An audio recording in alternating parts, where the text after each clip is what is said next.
আজকে তোমাদের সবচেয়ে প্রিয় একটা রেসিপি আমরা বানাবো। তো দেখো, বাঙালির প্রিয় একটা রেসিপি, মাটন কষা রেসিপি। তার জন্য আমরা নিয়ে নিয়েছি মাটন, আলু বড় বড় করে একটু সাইজ করে কেটে নিয়েছি, পেঁয়াজ কুচি, মশলার জন্য নিয়েছি দেখো ধনে, মৌরি, জিরে, গোটা গরম মশলা, দুটো তেজপাতা, শুকনো লঙ্কার গুঁড়ো ও কাশ্মীরি লঙ্কার গুঁড়ো, টমেটো কুচি, রসুন, আদা ও কাঁচা লঙ্কা। কাদের কাদের মাটন খেতে খুবই ভালো লাগে তারা একটু কমেন্ট করে বলবে। তো রান্নাটা ঝটপট তোমরা দেখে নাও আমরা কিভাবে বানাচ্ছি। দেখো, কড়াইতে আমি তেল দিয়ে দিচ্ছি। এরপর আমরা আলুগুলোকে ভালোভাবে কষিয়ে তুলে রেখে দেব। দেখো, আলুগুলোকে ভালোভাবে কষিয়ে নেব।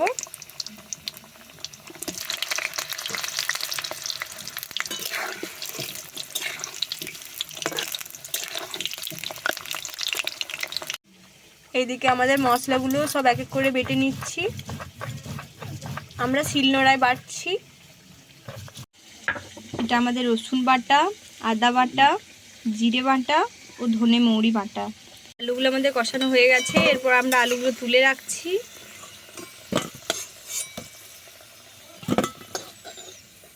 আমরা চিনি দিয়ে দিচ্ছি। চিনিটা একটু লালচে কালার চলে এলেই আমরা গোটা গরম মশলাটা দিয়ে দেব। দেখো, চিনিটা আমাদের লালচে কালার হয়ে গেছে। এরপর আমরা গোটা গরম মশলা দিয়ে দেব, তেজপাতাও দিয়ে দিয়েছি। এরপর আমরা পেঁয়াজ কুচিগুলো দিয়ে দেব।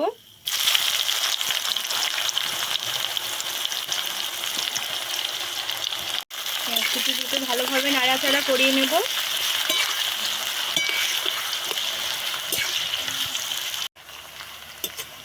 পেঁয়াজগুলোকে ভালোভাবে লাল লাল করে কষিয়ে নিতে হবে। দেখো, এর মধ্যে দিয়ে দিচ্ছি রসুন বাটা, ভালোভাবে নাড়াচাড়া করে নিচ্ছি। এরপর দিয়ে দিচ্ছি আদা বাটা। আদা বাটাটাকেও ভালোভাবে নাড়িয়ে চাড়িয়ে নেব। এরপর দিয়ে দিচ্ছি ধনে বাটা। এর মধ্যে আমরাও দিয়ে দিচ্ছি জিরে বাটা।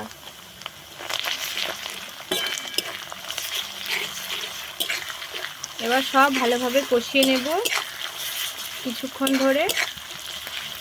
এরপর দিয়ে দিচ্ছি আমরা টমেটো ও কাঁচা লঙ্কা চিড়ে রেখেছিলাম, সেগুলো দিয়ে দিচ্ছি। এরপর ভালোভাবে টমেটোগুলোকেও কষিয়ে নিতে হবে।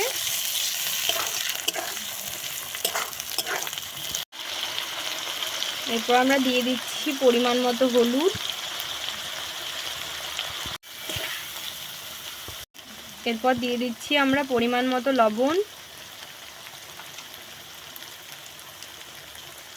আমরা কাশ্মীরি লঙ্কার গুঁড়ো কালারের জন্য। এর মধ্যে আমরা ঝাল লঙ্কার গুঁড়ো একটু দিয়ে দিচ্ছি। এরপর ভালোভাবে সব কষিয়ে নিতে হবে। মশলা যতক্ষণ কষাবে এমন টেস্ট আসবে। দেখো, ভালোভাবে মশলাটাকে কষিয়ে নিতে হবে। মাংসর কিন্তু মশলা কষানোটাই মেন। যতক্ষণ ভালোভাবে কষাবে তেমন ভালো রান্নাটা হবে।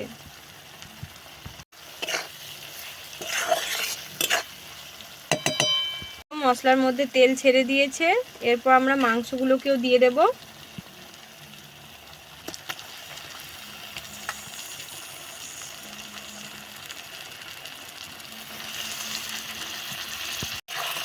এবার ভালোভাবে নাড়াচাড়া করিয়ে নেব।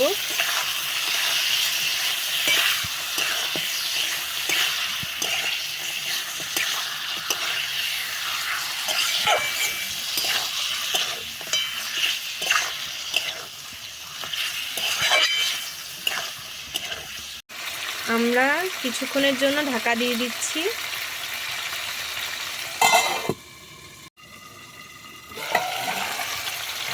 একবার করে খুলে দেখতে হবে এবং কষাতে হবে।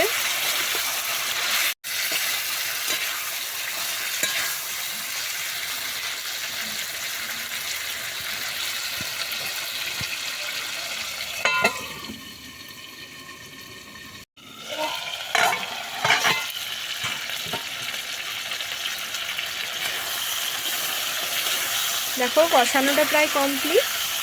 এরপর আমরা এগুলোকে, দেখো কষানো প্রায় কমপ্লিট। এরপর আমরা আলুগুলোকে দিয়ে দেব।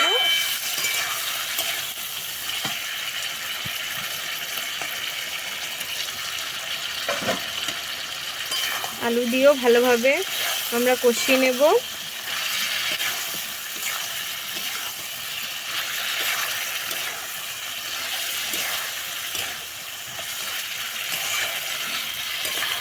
মাটন কিন্তু সেদ্ধ হতে একটু টাইম লাগে, তো আমরা কড়াইয়ে সেদ্ধ করব না। আমরা এর জন্য প্রেসার কুকার নিয়েছি। প্রেসার কুকারে আমরা সব মশলা সমেত আলু মাংস সব একবারে ভরে দেব।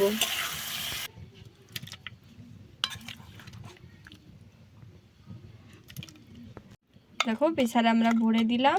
এবার আমরা ঢাকনা লাগিয়ে 2 থেকে 3টি আমরা দিয়ে দেব। ব্যাস আমরা এবার বসিয়ে দিলাম। দেখছি কেমন হয়েছে।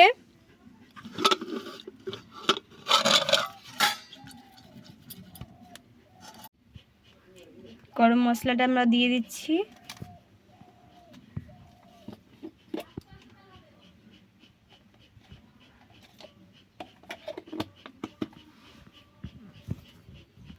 এক চামচ পরিমাণ মতো ঘি আমরা অ্যাড করছি।